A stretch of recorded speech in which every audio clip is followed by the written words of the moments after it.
Hey, my name is Hadden Sayers. I'm a singer, songwriter, guitarist from Houston, Texas, and you're listening to Talkin' Blues.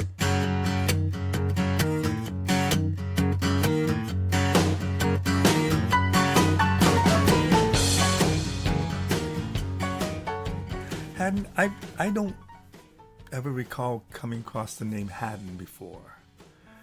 I don't know if it's a common name or am I missing something, but where does the name Hadden come from? It's a family name, and it's the first name of a famous minister from England. Hadden Spurgeon is that guy's name, like surgeon but with a P. And my great grandfather was a minister, a Methodist minister, and he followed the teachings of this guy, Hadden Spurgeon.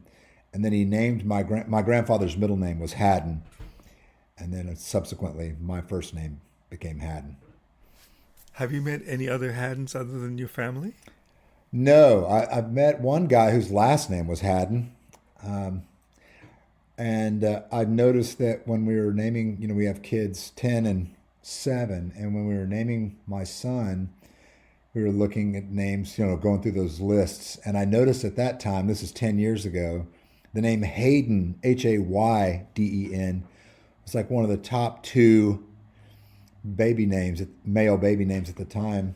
And Hadden, Hadden, was like one of the least popular names of all time for whatever reason. So, but it actually made it on the list. Yeah, I was able to search it and find it, as I recall. And so, yeah. Okay, I also want to ask you, how was Tampa Bay Blues Festival? Very nice. Beautiful weather, just insanely perfect weather. So, and Ruthie was an excellent voice, and a lot of blues fans at that one. Okay, so I'm gonna get to the beginning of your life and find out how you got into music. You want to start at the first time I picked up an instrument? Yeah. So I was probably 9 years old, 8 or 9, something like that, and I admired ZZ Top and Kiss very much. I was like a little rocker. And so I wanted to get a guitar so I could play a lot, like that, like classic rockers. And my parents got me lessons and a Yamaha 3/4 scale acoustic guitar, and ended up being, the bells of Scotland, reading single notes on sheet music rather than, shock me by Kiss or heard it on the X or something like that. So it was like kind of disappointing, and I got the framework of the guitar, but then I wasn't excited about taking lessons, and so I stopped until much later. I always was able to bang away some cowboy chords on the guitar, but it wasn't until I got to college that I started seriously in earnest trying to play and trying to learn electric guitar and soloing and stuff like those classic rock heroes from my misspent youth.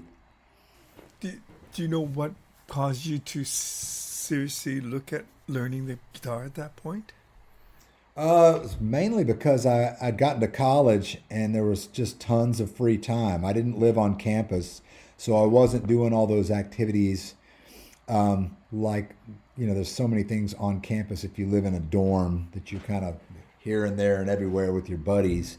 And I didn't get into the dorms. I lived right off campus in an apartment, and I'd come back to my apartment after class, and I brought the guitar with me and just got more and more into it. There was a guy that I took, I studied with, and he brought a fancy guitar over, and he wasn't very good on it. And I thought, shoot, if that's good enough to have a guitar, I'm going to get myself a nicer guitar and start playing with him. And then at that point, I got into it, and I started playing along with the radio, and then I got a bunch of blues cassettes, Albert Collins and Roy Buchanan and Great Mouth Brown, and started really, trying to work out blues. Did that come easy to you? Easier than I would have thought, yeah. I mean, it's the framework for blues is pretty simple, but it's that age-old concept that just because it's simple doesn't mean it's easy, So you can get started with this simple framework, but to be like become Chris Kane or somebody it takes a lot. You know what I mean? You're not going to do that overnight, but I mean, did you know that? I mean, I find it interesting because a lot of people think blues is simple, and blues isn't simple. And when it's played poorly, it's horrible, right? true. And to make it, and it's not a matter of speed or it's how fast you can play. Right. It's that emotion. It's Hmm. that note. Yeah. At what point did you think you had the understanding of what it took? I'm not sure when that locked in for me, other than the fact that I have fast ears, so I'm able to. Not only am I able to like work out how a song goes quickly, like it can go by one time, and then I've kind of got the framework, and I'm ready the next. If I didn't know the first, chorus how it went by the second chorus, I certainly do. But also, I think there's like a sympathetic thing that happens where whatever's happening around you, how that how you react to what somebody plays around you, whether it's the drummer or another guitarist or the guy playing the harmonica or the singer, that caused me to understand dynamics without having to be told to understand dynamics. There's just like a sympathetic vibe that happens with a musicians if they're all on the same page, and you interact with what's happening around you, and so it becomes very obvious to do dynamics. And I keep bringing up that word dynamics because blues is it's very important in the blues genre to utilize dynamics. That's a very large component of building it up and bringing it back down and then building it up again, creating tension and release. But how do you learn that? How do you learn the ability to listen to others and react to it and to play to what you hear playing? Like, I is that think I something that don't somebody know. teaches you? I don't. I didn't. It didn't. No one taught that to me. I just felt like it was something that I was sensitive to naturally, and that kind of made me. Also, that kind of positioned me to be supportive on the bandstand. Like when once you're like that, then the idea of standing up there and wailing on guitar, that's cool when you see somebody do it. But when I'm on the stage, I sense the time that it's appropriate to do that, but it's certainly not appropriate to do that all the time. So like even if I'm Kenny Wayne Shepherd, like I wouldn't do it all the time. I would like, have moments where I support the band or that I create this awesome rhythm. Like Stevie Ray's a good example of that. He's like a very supportive player. He was a supportive player. If there was a guy up on stage soloing with him and he was trading, he was the most generous and supportive rhythm guitarist that you've ever seen. He wasn't just waiting his turn to lay waste to you. He was like over there comping and building this thing so that you could shine as a soloist. And then when it was his turn, he could really shine. That's for sure. At this time, when you're going to college, you're going for agricultural journalism. Correct. Tell me what you hope to get out of that, or what the intention of going for that field was. Or was So there an intention?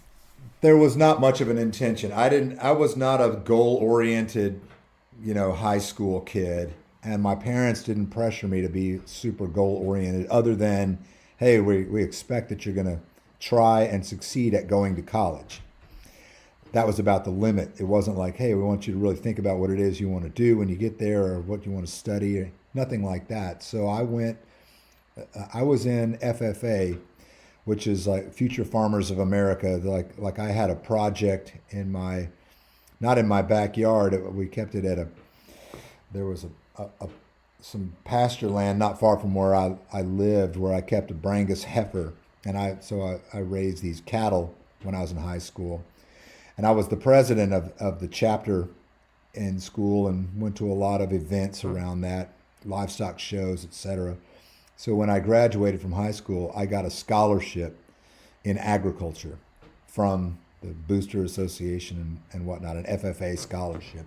So I went to Texas A&M on this ag scholarship, and I just chose general agriculture, which was something you could start off with, but then you had to like devote yourself to some type of agricultural degree. And by the time I had to commit, I was no longer interested in agriculture. I switched over to journalism, and all of my electives just kind of became agricultural journalism because all of my early classes were in agriculture. So that's kind of the story of it. And I really wanted to be in the newsroom at the newspaper there because that's where all the cool people hung out, on campus when I was going to school. And there were a lot of musicians and freaks, and at that point I would kind of become more of a musician freak than anything else in my junior and senior year. And then, so when you graduated, when you finished school, you went directly to Austin to pursue your music. Yes. I stuck around for about 3 or 4 months trying to get my college band, which I still think was a really good band, to try to, go on the road and do kind of what bands do now, which was, market ourselves and not worry about trying to get a record deal. If we got one, that'd be great. But otherwise, just hit the road. And I couldn't get much traction on that. So that's when I decided to shift gears and go to Austin and just try to get in somebody's band and go out on the road. Did writing music, writing songs, was that part of the equation at this point? It was, yeah. I when I started to get good on guitar, I gravitated to the guys that I thought were the best musicians in town. And I would watch them, learn from them, became friends with them, ended up being in bands with them, by the end of it all. But one of those guys is a guy from Austin, Texas, named Drew Wilson, who was an excellent songwriter, still doing it in Austin, and just amazing talent.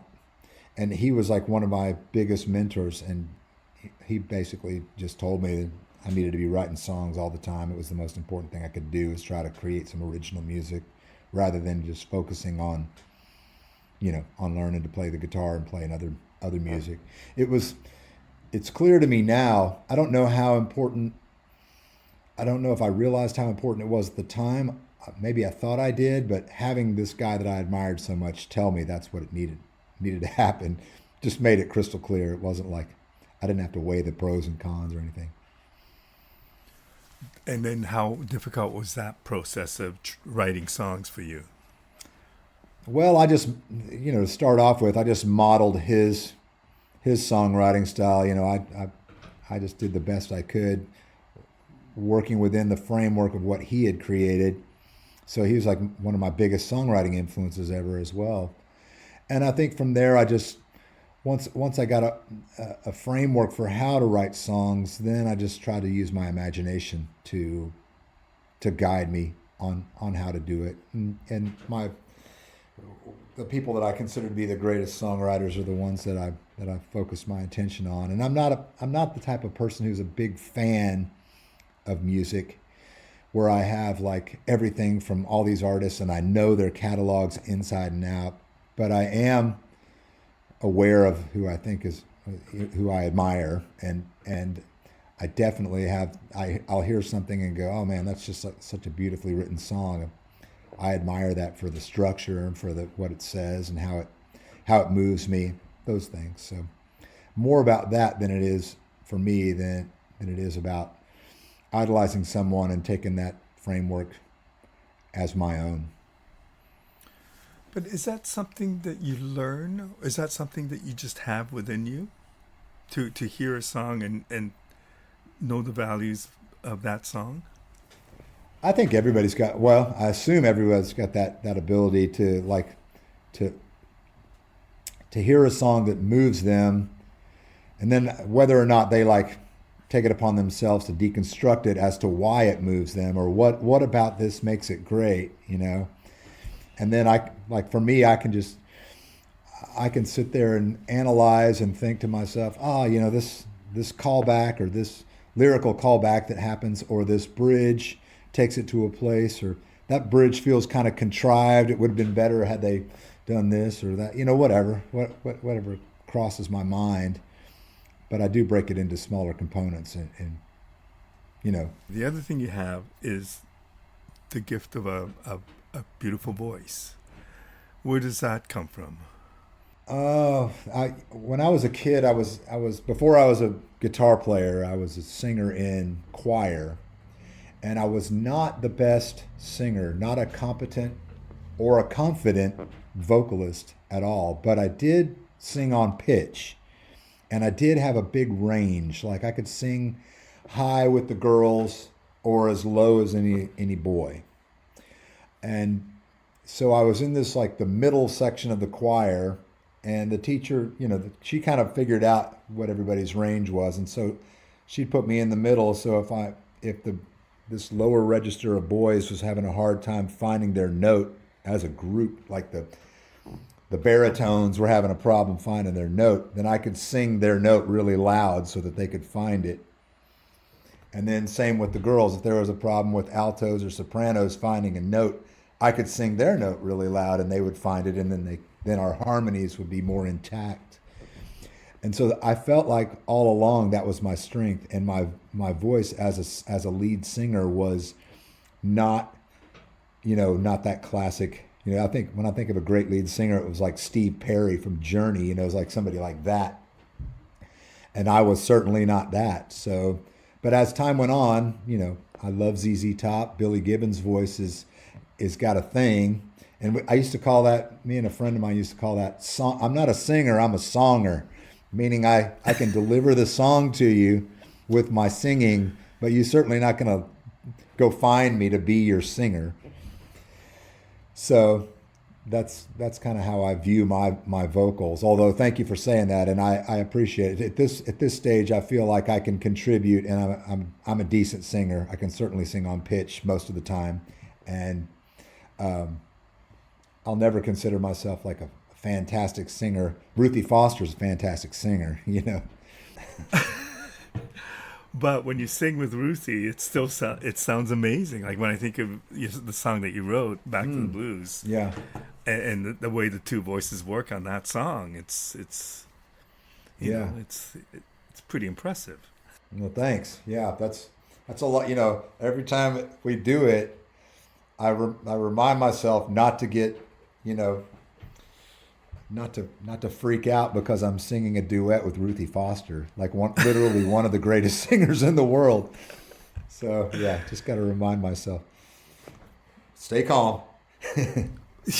Do you have relative pitch? I mean, you talked about being able to figure out a song rather quickly and then being able to hit those notes when you want. Like, is that part of having something like a relative pitch in your mind, or? Yeah, I think so. I think I have relative pitch for sure. The difference when I think of perfect pitch, I don't know how many people I know. At least two people, maybe three people I know that actually have perfect pitch, which is not what I thought it was when I was younger. Perfect pitch is like this thing you have, like the ability to. The best way that I've heard people explain it is when you're a baby and your brain is wide open to whatever language you're going to learn, like for example, if you're going to learn how to speak Chinese, your brain has to be completely open. And then as it doesn't take very long for your brain to realize, oh, this kid's not going to learn Chinese. We don't need to leave that much brain space available for them to learn this super difficult language. We're just going to like cordon it off differently. And the reason I use that analogy is because there's something about perfect pitch that's like your brain can hear it and see notes as colors, where it's like it's not that you can sing really well, it's just that you can hear a C and know it's a C the second you hear it, and it's not C sharp or or B. It's like frickin' C. That's just all you can picture. Has nothing to do with how well you can sing or whether you can hit a C. It's just like so that's perfect pitch. Now relative pitch is more like you can relate that a note to the other notes. There's 8 whole notes, and so that's kind of how it is in my mind. And so yeah, from that standpoint, that's how I hear it. I don't have perfect pitch, but it's not bad. But I don't see it in color, hear it in colors like that. I would imagine, and I have no idea, but I would imagine having perfect pitch and being a musician who's very capable could be a Mhm. curse. Because I just think that you would hear imperfections all the time. Yeah, well, it's more like so. There's a guy that plays keyboards in my band, Dave DeWitt. He's on my album Rolling Soul, and he's on Back to the Blues. Um, and he's got perfect pitch, and it's more like, hey, if somebody starts a song, I played at lots of gigs and in a lot of different settings with him, and if somebody accidentally starts a song in the wrong key, that freaks him out. Because the second somebody starts it, maybe everybody else on the bandstand doesn't realize it's the wrong key, but he does. He's like, oh, hey, this is not an F. What are we doing? So it's those kind of moments. And I mean, at that, as long as we're like, I'm a big believer in the things that I can control. I definitely control them when it comes to gear. So being in tune with a tuner is like paramount to me. And so I rarely play out of tune. And if you ever go to my show, you probably see me tune almost between every song, just because I'm adamant that anything I can control, I'm going to. Now, whether I sing on pitch or whether I play good solos, that's not completely under my control in the same way. So, Is it not, though? Is it not like to play a good solo? Is it not under your control? well, it's to the extent of my capability, I guess. So, if I'm standing next to David Hidalgo, and he makes it seem so effortless, I've never heard him play a solo that was even questionable. They're all works of art when he does it. I feel like I do some good ones, and then I do some that are, that could have been better. When you first started, you were in bands and you were playing with other people as a sideman. At what Yes. point did you think you wanted to do your own thing? Was that a difficult decision to make? Or is that something you were always concentrating on? No, when I first started, I was doing trios along the ZZ Top Cream, you know, idea, and so that was a band for sure. It wasn't like Hadden Sayers. It was a band, but it was definitely that trio thing where I'm singing and playing guitar. So I got really comfortable from the very beginning singing and playing guitar. So the leap from a band name to my name, still singing and playing guitar, writing my songs, that didn't feel weird. Although I must say that it's not. There's not something inside me that insists that I'm the singer. Like when I think of like Tom Petty and the Heartbreakers, and you got Mike Campbell, and now there's Mike Campbell and the Dirty Knobs, and I've gone to see Mike Campbell. I was a huge fan of Tom Petty and the Heartbreakers, and I've gone to see Mike Campbell as a solo guy, and he does a fine job. But I know he was just as content as could be to be, Tom's sidekick, and that's kind of how I feel about it. Like I can do it, and I'm happy being the lead guy, but I'm equally happy being Ruthie Foster's sidekick if that's what she needs. And it's not something that weighs on me. Like I have to be the guy. I've got this vision, and I've got to be the lead guy. I mean, I write a bunch of songs, and I can put together a tour, and I can promote it and tell stories about my songs. That's fine, but I'm also happy contributing to a band. If I can contribute musically, it doesn't really matter, you know. Can you tell me what the difference is between you being a band leader and playing your songs and playing in Ruthie's band as her guitar player and sometimes playing your songs? Yeah, I mean well, from my perspective in Ruthie's band, like there are a lot of band leaders. In fact, everybody on the stage in Ruthie's band is a band leader in some other band. And I think that we all share the same idea that, okay, we know what she needs, what she wants, and what she needs. We've all been in that hole, that slot that she's in right now, standing in the middle at the front.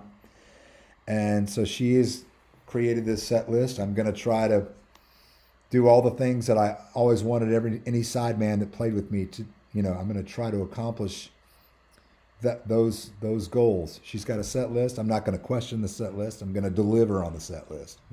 It's those kind of things. So that's kind of like my main when I step on the stage, it's like, how can I serve this group of people to where it goes as well as it can, and what it achieves whatever Ruthie's vision is, and she's pretty open. She doesn't have a very strict vision of how it needs to be. So just supporting and being aware of how everybody's feeling on the stage about how the direction it's going. Now, blues guitar on a blues festival, the guitars oftentimes, like, you can go and watch a blues festival all afternoon. Before us on that Tampa Blues Fest was, oh gosh, I can't remember now. It was a really great blues guitarist. I can't think of his name now. And then after us was Curtis Salgado, and he had a hot guitar player too. So there was like three guitar, there's a lot of guitar happening right in a row there. So, and Ruthie's got a powerhouse vocals. So I guess what I'm trying to say is I don't want to spend too much time soloing unless I'm pointed to and they want solos. It's not like I'm trying to be the solo guy. Scotty Miller standing right next to me, and he can wail on keyboards. So it's not that vibe. Whereas with the Hadden Sayers band, I definitely do longer solos, and it's kind of more part of the bag to do that. I write a bunch of songs, but I always leave a pretty big hole for a solo in there.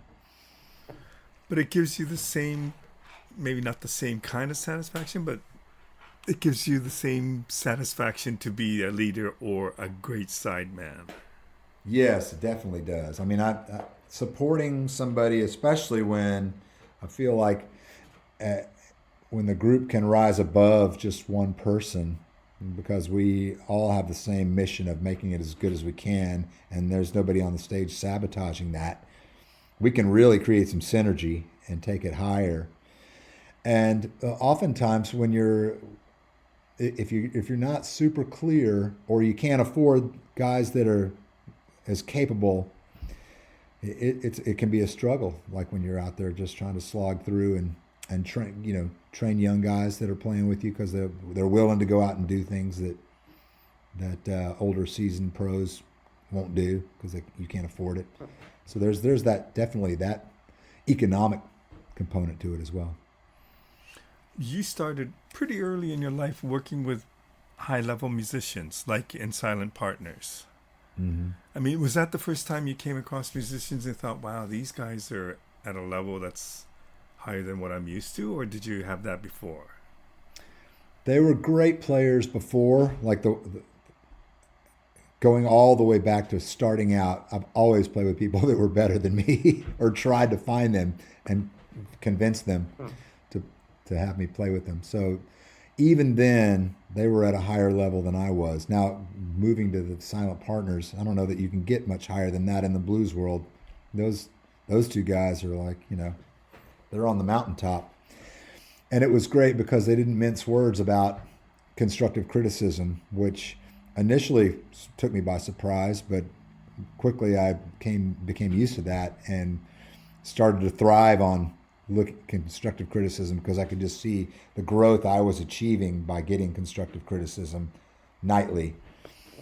That was very helpful.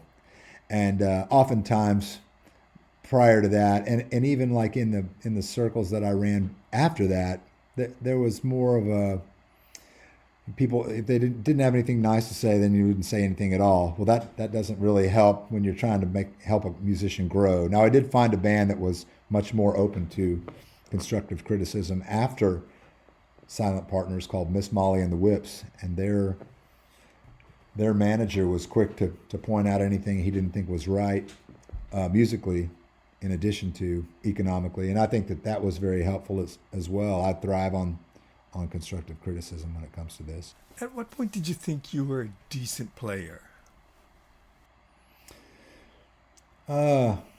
I don't know. That's a tough one, because I think we're all trying to improve all the time, and we're always looking for ways to improve.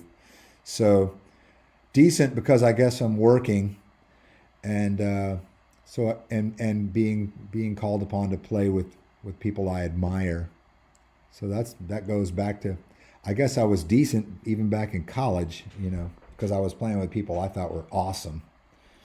And if they were letting me play, then I must be at least decent. So, yeah. If I'm not mistaken, you've also worked with and befriended musicians you admire greatly, like Jimmy Thackeray and also Billy Gibbons. I mean, it must be weird to know Billy as a friend now, when in a way he helped turn you on to certain type of guitar playing, or you were a huge fan of his when you were a young kid. Definitely. What's that relationship like? Billy's the kind of guy who his network is just so massive. I think that the way that I became friendly with him in the first place was because I was a Houston guitarist in the blues world, and he is the kind of guy who's supportive. That's just part of his DNA. So he went around and helped not just me, lots of different blues guitar players that were doing it, duking it out in the clubs night after night. Mark May is a good example, and rest his soul, he passed on just here recently. But there were lots of guys that Billy helped along the way, and he's just that kind of a guy, just a very giving, nurturing type of a person. I remember one time I was telling him this long story about how I had gotten to meet David Lindley, and a European tour manager had hooked me up. He was also working for Lindley, and he'd hooked me up with David. And I had this long conversation about his tone, because I just loved David Lindley's guitar sound and just admired him so much. And he was telling me like the ins and outs of what kind of pickups and how Ry Cooder has this pickup because he stole it out of David's garage. It's like all these little things because they live next door to each other at the time of this story. So I'm relaying this story to Billy, and I'm telling him all the details about the pickups. And Ry Cooder has this one kind of pickup, and the screw poles are on the side. They're not in the middle. It's a 64 is like the perfect year, blah, blah, blah. And I'm going on, and he's listening. He's not saying much. And he goes, hey, we got to stop off at my studio. And we're in Houston. And he's got a couple of different studios, but one was just like a warehouse full of gear. So we go and stop at his studio. He goes inside, and I'm waiting. And he comes out, and he's got a guitar case, and he opens it up. And it's got 4 of those pickups on this guitar. And he goes, hey, I want to make this a gift to Hadden Sayers. You're trying to find these pickups. Well, here they are. It was like that kind of thing. So, I still use that guitar. I actually recorded Back to the Blues with it, that song we were talking about earlier, the guitar that's got those pickups in it. But he's just that kind of guy. That's the level of nurturing that this guy could do. And if I'd love to be able to be in a position where I could lend a hand. I can lend a hand up, and I try as best I can, but not on the level that Billy Gibbons can. But I appreciate him. Tell me how you joined Ruthie's band. So I had moved to Columbus, Ohio from Houston. My wife is a genetics professor. She got her credentials at MD Anderson in Houston. And now she's at Ohio State.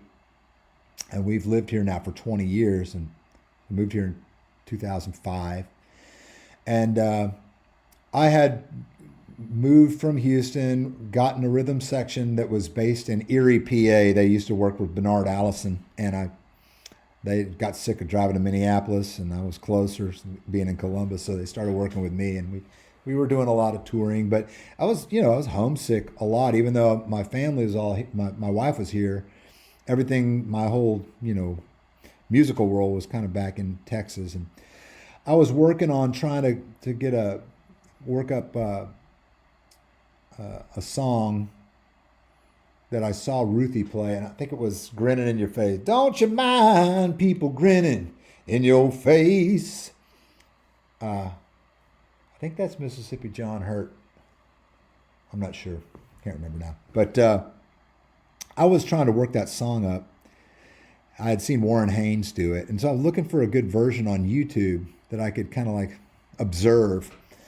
And here's Ruthie Foster doing it. And I'd met Ruthie in Bryan, Texas, where she was living at the time. And that's where College Station, Texas A&M is. So I had met her there. And here she is, and she's singing in this video, and I'm looking, and in the background, there's Samantha Banks, drummer that used to play with me, went on tour with me, was now playing with Ruthie. And so I'm watching Ruthie sing, and I'm like, man, she is just freaking amazing. And I text Samantha, hey, saw you in this video. Saw that you're playing with Ruthie now. That's cool. If she ever needs a guitar player, please have her consider me. I'll come and I'll audition anytime. And so she, oh, hey, great to hear from you. I'll let Ruthie know. So go about my business, go back out on the road, whatever I'm doing. And then it was before Facebook had taken off, and MySpace was the big platform. Right. And it was starting to die. MySpace was coming down, and Facebook was starting to come up right at that moment.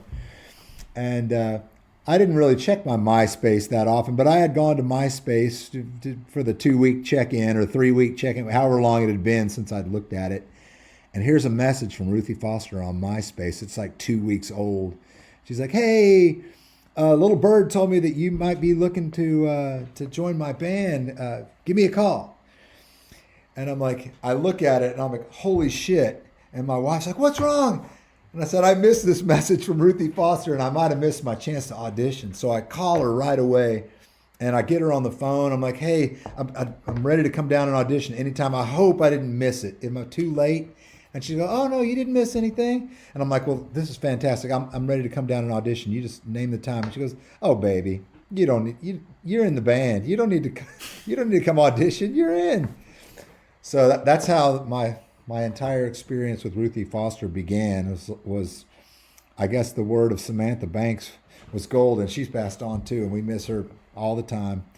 But yeah, her word was enough to secure my spot in the band, and still there 17 years or however long it's been later. Can I ask you, if you don't mind me asking, when you lose a band member like that, and if I'm not mistaken, this has happened to you before. Yes. I can't imagine how difficult that is. How does one continue? How does one navigate through that? It takes, man, it's a lot. It's hard. I was in a band in Ohio with my wife's uncles, 2 of them. One played drums and one plays bass in my band still. And that drummer was playing with me as well, and he had a heart condition, and he died on the gig, and it just broke my heart. I was younger then, and so it really took me by surprise, too. I just hadn't been around anybody close like that died while I was with him. So that just floored me. It was crazy. And so the next time it happened with Samantha, I wasn't with her. She had a stroke, and we were not on tour at the time, and so I flew down to be with her, like as did everyone else in the band. We flew down to hold her hand in the hospital, but she didn't regain consciousness, and we lost her. But it's just impossibly difficult, just like you would imagine it being. And what happens is you get to this place where you might lose it here and there talking about it. I'm glad that I didn't lose it today. But I've experienced that before, where I'm talking about it and I just lose my composure. But I think that you live long enough, and sadly you lose some of your closest, and you don't get hardened to it. It's never easy, but you just figure out a way to go on in their memory and in their name, and try to do the best like you would expect and hope that they would do for you. I don't know if it's connected, but you have started a thing called Gig is King. Sorry. Mm-hmm. Gig Vital. There's both of them, actually. Yeah. So, they're connected. Maybe you could talk about both Gig is King and Gig Vital. Yeah. So the first thing I started was a Facebook group called Gig is King. And that was out of this Rick Fry, the drummer I was talking about that passed away on the gig. That used to be his thing. Like, we'd get a call for a gig. Oh man, I don't know if we can do this gig over here in West Virginia and then get all the way up to Cleveland The next, I don't know. And he'd always say, gig is king, man. Got to make it work. Well, let's figure it out. So gig is king has always been like that, the mantra. And I started this Facebook group for musician longevity because I'm one of the fortunate ones that's still able to go out and gig. And I'm 57 years old, so I'm no spring chicken. But I want to keep what I've got for as long as I can. And started this group, Gig is King, Facebook. And then I started getting a bunch of people on there, people that I knew. And it's not huge. It's only about 500 or 600 people right now, but it's only been going for less than maybe about a month, I guess, or a month and a half, something like that. That's pretty impressive. Yeah, it's coming along nicely, and people seem to be interested, and they're sharing.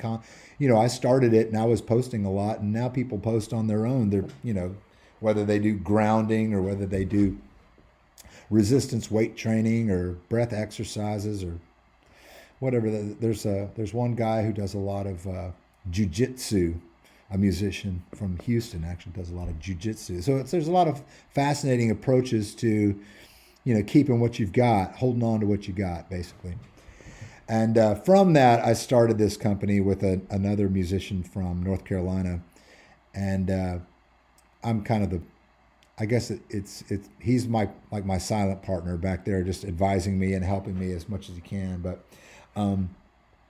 that company is called Gig Vital, and for now we are a supplement company, and our first product is an electrolyte. So electrolytes are a big thing for me. I had a bandmate, same band as the guy who passed away, different member, maybe, I don't know, 4 years after that happened. We're doing a gig in Punta Cana in a beautiful resort setting, Hard Rock Resort. It's a corporate thing, and it's like this beautiful setting, and we're playing a song, and like right in mid-song, this guy, he's 20 years older than me, he just falls like a tree in the forest. He just passes out mid-song, and I thought, oh my God, we're going to lose another guy. I set my guitar down, and I thought he might have had a heart attack, but he kind of came to. He like passed out, and he came to, and he went to the infirmary there at the Hard Rock, and they told him that he had just gotten dehydrated. And it turns out that there's like this window when you're just like a normal adult age. Dehydration is not that big of a deal, but if you're a baby or if you're older, it's like a much bigger deal, and it can cause some serious things to happen to you. And that was like the first time I'd ever heard of that. So that's kind of the reason that electrolytes is our first product, because it's like one of those things that, okay, as an aging musician, this is non-negotiable. You need some electrolytes, or you need to stay hydrated. Even if you just do sea salt and lemon and water every day, you could just do that. It's kind of like brushing your teeth. You could brush your teeth with just salt and water, and that would be as good as dentists say that would be as good as toothpaste, but not quite as good. So we've made something that's a little bit better than that. And it's a little bit more, even though there's a ton of different electrolytes, this one's a little bit more focused on musicians. It's got some extra ingredients to try to improve absorption and to help your voice, zinc for your voice. What do you hope to accomplish? I mean, obviously you hope to promote better health and better eating or whatever, but what do you hope to accomplish with this company, with these products? I think that the ultimate goal for me would be to start the discussion, number one, create the community, number two, have a business that could potentially sponsor musical events and improve the life, not just the health of musicians, but potentially give some musicians some gigs in the process. That would be awesome. And I'm the kind of person who doesn't mind working when I'm off the stage. I'm not just like planting my garden while I'm not on the road. I don't mind, putting some effort into it. So if I could financially improve my situation a little bit, have the ability to improve the situation of the people that I work with and play with, that'd be ideal. What have you learned from the group of Gig is King, and what musicians have shared about their health routines on the road? Well, it's interesting. Like I think that there's a lot of different strategies. Oftentimes there's a little streak of like the all natural kind of the hippie vibe to the choices that musicians make that actually care. There are still those people that don't care, but even those people, I feel like we're not trying to become marathon athletes or professional weightlift bodybuilders or something like that. It's really if we can just get the awareness and we can start contemplating taking the stairs rather than always taking the elevator when we're on the road. Just these little things, just that minute little bit could help, and at least it brings it to your attention, and suddenly you start feeling like, oh, well, there's a moving sidewalk right there, but if I walked, it'd probably be better for me. I'll just walk, well, even if it just boils down to that, just that incremental change could lead to further incremental changes and could improve everyone. And it seems ridiculous that there's so many, focused. There's CrossFit, there's cycling, there's powerlifting. I could go on and on and on with all the different formulations that are dedicated. And then there's the musician world that just has nothing. And we're using, baby formula for hydration, and we're using, just a hodgepodge of things. And it seems like there should be some more choices. Is it because of your drummer friend that you lost that this became a thought in your head? Or, I mean, was there a point in your career that you thought, oh, I got to take care of myself if I want to continue doing this?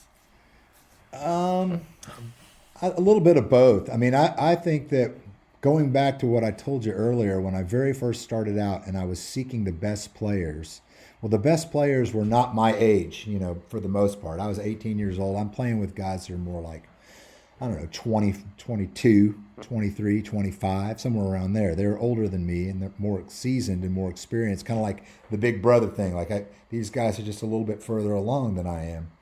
And so I wanted to be in that club so bad and be at that level. And I admired those guys that were a little older than me so much that it's kind of been this a consistent routine with me. I'm always playing with these guys that are a little bit older, to the point now with the guys that like Rick Fry, who passed away, the drummer I was talking about. That band was, the lead singer for that band is 20 years older than me. And I felt like in my role in that band was relief pitcher. When the lead singer gets tired, he looks at me, passes it over to me. I take it, I sing, I support. When it's time when he wants it back, he takes it back and he starts singing again, and I'm just back to supporting again, which is totally fine because it's such a respect, it's like a sacred thing, right? You want to give back to these dudes that are, our teachers. I wonder, do you feel like you're there? Like, have you reached that point? And I know it's an ongoing reach, and you probably never feel like you're there. But when you look back and think about that guy who said, I want to be as good as them, are you as good as them now? Oh, man, I don't know. I think that I certainly have something to offer to younger players. And whether it's just what not to do. But yeah, I think that definitely I have value to share for younger players. Let's leave it at that. I don't know if I'm as good as my heroes from when I was mind blown by my heroes. So I do the best that I can with what I've got. I'm certainly capable. I'm certainly, you could hire me in your band and hopefully your band would sound better because I was in it. That's like my ultimate goal. But I think that I'm at the age now where I have something to offer to younger players that are in my band, whatever that looks like, whether it's, like I said, what not to do or how to approach something that might be sticky, or call me if you're leading a band and you've got a problem, because I might have dealt with this problem in the past. Well, even just the attempt to open up a conversation about health on the road, I mean, that's huge. And I don't know if there are other components to that along with the products. Like, are you doing videos or any lessons? Is there any plans for something like that? I don't know about lessons. I am rolling out video just because in this day and age, video is the most powerful thing you could do. So I am going to start heating up my YouTube channel.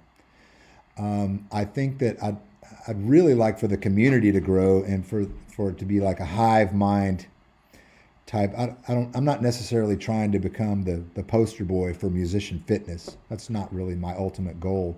It's more about if we can start the process going, if we can have some success where we can do some things to, once you start to scale a business, I kind of find it fascinating, marketing and scaling business anyway. So once you start to scale a business, if we can give back and if our promotion dollars are going to support festivals or to support musicians in some way, that would just be, that seems like it would, it's like this thing that's, I don't know how you describe it. Some people call it the flywheel. It's like a snowball, I guess would be the best way to put it. Right.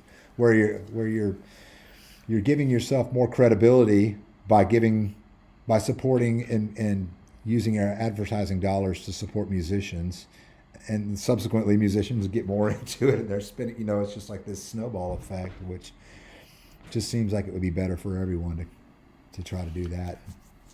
Well, from a fan's point of view, and maybe it's because I'm getting older, but I just find, I never really thought about bands on the road. But now I think about it and I think, what a difficult life. Like, how difficult it is to be on the road as much as you have been, to actually tour and put weeks and miles on the road to play one city after another, which doesn't lend itself to good sleep or good eating or good whatever. And it makes sense that somebody would talk about this and how important health is and how important taking care of oneself is.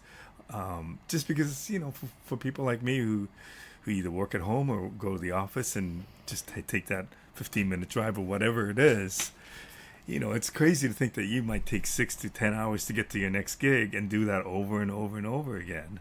And what that involves. So it's a fascinating. It's surprising to me that it hasn't come up before or nobody has attempted this.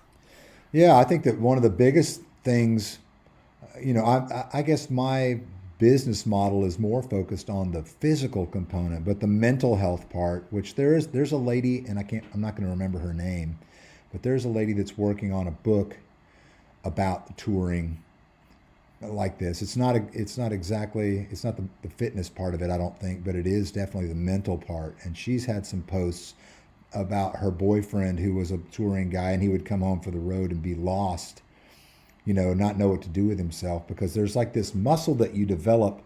It's like the ability to waste time, to make time disappear. Like I joke about this, but I can do this. Like if I had a 8-hour layover in an airport, I swear I could sit staring straight ahead for 8 hours and not even, you know what I mean? I could like completely, because there's so much, it's the hurry up and wait thing, you're just waiting around, and then you finally get this 90 minutes, you do it, and then you start the waiting process again, and you're trying to manage your life from outside of your life by telephone or by video chat or whatever, but it's not the same. So yeah, there's definitely that mental health component that needs to be addressed.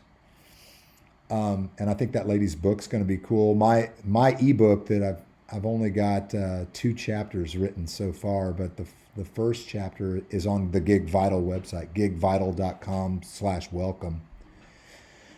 And it's going to touch on the mental side, but I don't know how deep we're going to go. That's why I think that the hive mind concept of the community would be helpful here, because then you can kind of see it as the community evolves, where it's most needed. There's a lot of touring guys that are stressed out, but there's a lot more musicians that don't tour, that have no idea. They're like you. They kind of have their 15-minute drive and they have a daily routine and don't know what that looks like. So for them, that's probably not as crucial. I mean, that's why I think artist residency in places like Vegas makes total sense to me. Mm-hmm. Because get the fans come to you as opposed to you traveling all over the place. But obviously not everybody can afford to do that. Tell me about Boomchank. Boomchank. So we started 2023. We did so. Brandon Temple is a world-class drummer that has played with a ton of famous artists, all different levels, and he played with Sheena Easton. Like when I first started out, we're close to the same age. He's a couple years younger than me, and when we first started out, he was playing with Sheena Easton when I started my band, and then he played with Chaka Khan, and he played with a variety of different big name artists, and then he's gone all through like Eric Johnson and Robin Ford and all these people.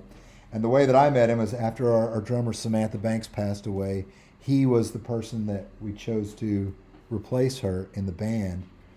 And we started a friendship, and then he started subbing when he could for my band whenever I needed it in Texas. And then at one point we did a gig in Houston where the bass player got COVID.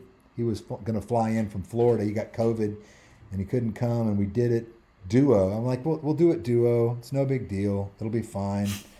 But the thought being that we'll just change it around and make it okay. But it's just going to be this one-off thing. And we got up there and played, and it was like one of the few times where I felt like, oh, I just had these glimpses of how it could go if I wrote songs in such a way that they weren't relying on this bass line to hold it all together. If we just kind of removed that component and we made a framework around the drums and the guitar and dead space, basically, we could like do a band that was a duo that didn't sound like these two guys, all they need is a bass player and they'd be good. They'd be a whole band, that was kind of the idea. So I asked Brandon if he wanted to try it, and he was like, yeah, of course. So we songs back and forth via voice memo, and then I came to Austin and we recorded at Studio 71 West in Austin, beautiful studio, and just kind of locked down in there and worked it all out and did all of the stuff we wanted to do. I love the whole Jimi Hendrix aesthetic, and Cream too, of the big Marshall stacks. And I guess that's why we decided that for Boomchank, it's Marshall stacks, and Brandon likes the crazy drum set, not huge drum sets, but more like kind of eccentric drum sets. Like on the record, he made a drum set out of trash, like just junk. Like he had like a Topo Chico bottles, and he had a trash can lid, and so he did like a loop that he made out of this junk drum set, and then after he played the loop one time through, then he went back with a real drum set and just played fills against it.